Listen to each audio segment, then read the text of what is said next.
Hi everyone, it's Karen.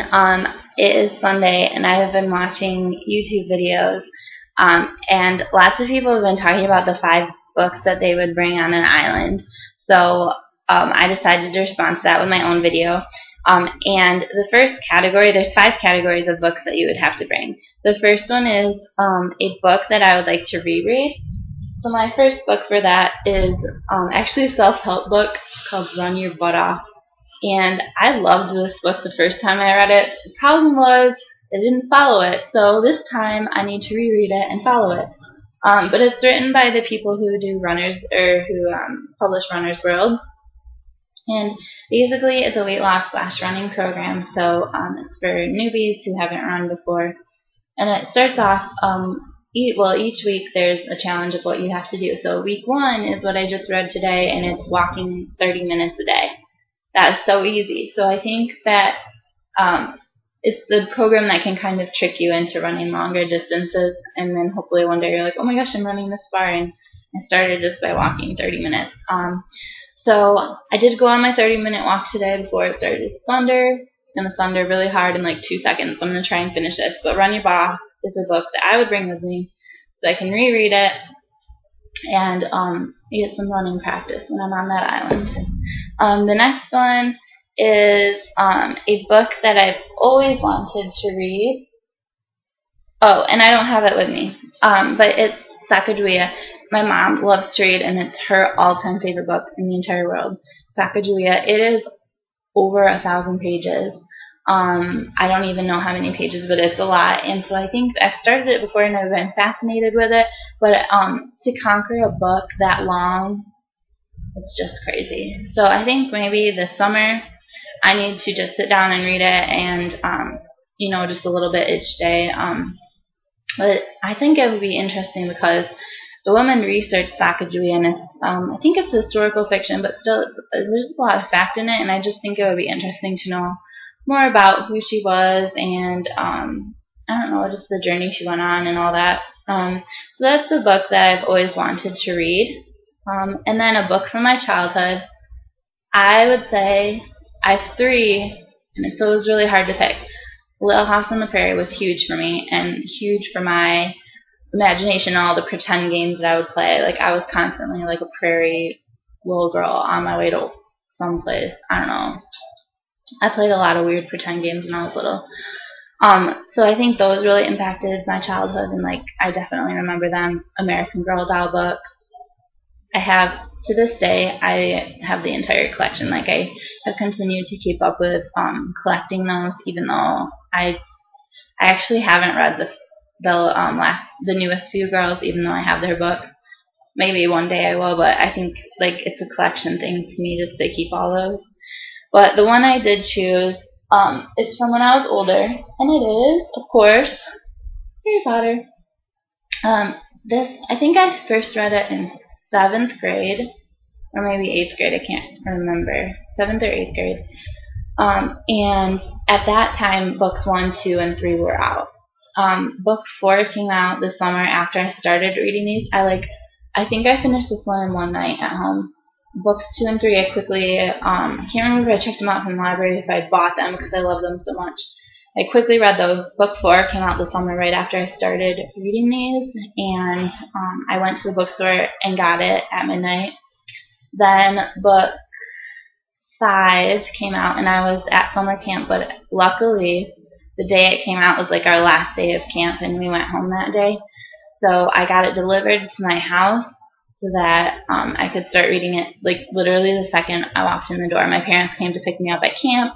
I talked to them the whole car ride back home, and then I arrived home, grabbed my box with my book in it, and I was like, okay, bye, leave me alone, I'm going to go read. Book 6 came out when I was a summer camp counselor, and the same thing happened, that the session ended and we went home the day it came out. So that one I also got shipped to my house, and the second I got home, I read it. And then the 7th book, luckily, I worked at a special ed school that summer. We got done with school at 2:30, I think. And I went directly to the bookstore to stand in line to get a ticket to come back later that evening at midnight to get in line for the book. So I absolutely love Harry Potter so much, and it's Oh my gosh, I should just do a video on Harry Potter, but everyone's already done one. Everyone knows why it's amazing, but I think the best part for me was just all the foreshadowing that she did, and just making lists of predictions before each book came out, and talking and debating with all my friends about what was going to happen. To me, that was the best part of the Harry Potter book. So that was a book from my childhood. A book that's been recommended to me a million times is Looking for Alaska. So perhaps in May or June, sometime soon, I will get to this one, because I did buy it in hardcover since it's been recommended to me so often, but I need to get to that. So that is a book I would bring with me on my island that I need to read because it's been recommended a lot. The last category, you can kind of pick whatever you want. It's a freebie. I wanted to still have a theme to it, and so it was the best book of 2012. And my best book for 2012 was recommended to me by a fellow YouTuber. It is called Tiger Tiger. It is amazing. It is definitely the best book of 2012, and probably the best book that probably it will end up on like the best books of my life or something, because it was so amazing. It was disturbing too, though. It was really sad. Basically, and I might do a different video on this that's longer later.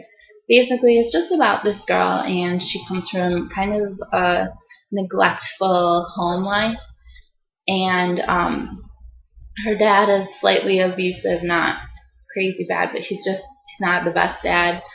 And then her mom is mentally ill. So she ends up becoming friends with her neighbor, who happens to be 51 and she's 7. And this is a memoir, so it was written by the author. Her mom is mentally ill, and she just doesn't really she doesn't really have common sense to realize that this is so inappropriate that her daughter constantly wants to go to this 51-year-old man's house. But basically, he ends up kind of slowly starting to get very inappropriate with her, and it just keeps getting worse and worse. It's really graphic. It's very disturbing, so definitely if you're younger, do not read this. Wait till you're like 18 or so, and even then, you know, it's hard to read because it's very descriptive and it's very sad. But what I liked about it is it talks about how much this little girl, Margaux, the author, when she was little, how much she loved this man. And I think that often books on abuse don't show that when you're manipulated in that way, you have that love-hate relationship with the person that's abusing you. And I loved that this book was honest about that and said, you know, like, yes, he abused me, but I loved him. That I thought that was very interesting. And what I also liked was the difference between the prologue at the beginning of the book, where she talks about how this man who abused me, he just passed away, and this is how we met, and I loved him, blah, blah, blah, blah, blah. And the end of the book, where she talks about how this guy was awful, he was disgusting, he was sick, there was something wrong with him, why did he treat me this way, he took away my childhood, blah, blah, blah.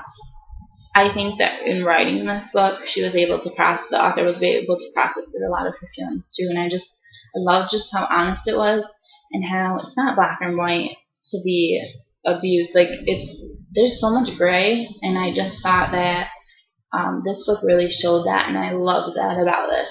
So, Tiger Tiger, if you're up for it, you should read it. It is intense, but if you can handle it, read it, because it's so good. So those are the books that I would bring with me if I was on an island. So just respond below. I'm curious to see what you guys would read if you could only bring 5 books. I think it's 5. Yep, 5 books with you on an island. So comment below with a video response. I want to see what you would read. Bye!